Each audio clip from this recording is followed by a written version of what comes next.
Welcome to the Tech Egg. Don't get scrambled. Enjoy the video. In this video, I will explain how to make cream at home. First, gather your ingredients and equipment. You'll need 1 cup of very cold, heavy cream, ideally with a milk fat content of 36% or higher.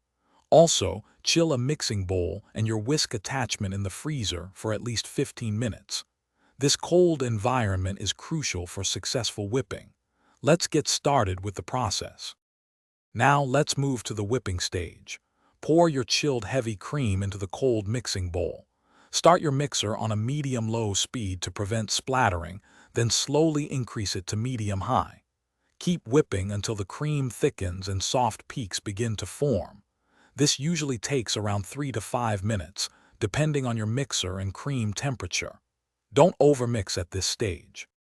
To achieve stiff peaks, continue whipping the cream until it holds its shape firmly. Be careful not to overmix, or it could turn into butter.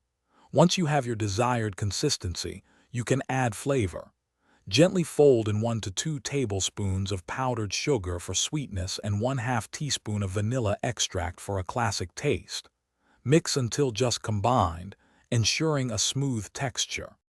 Once your delicious homemade cream is ready, transfer it to an airtight container. It will stay fresh in the refrigerator for up to 3 days, perfect for various desserts or coffee.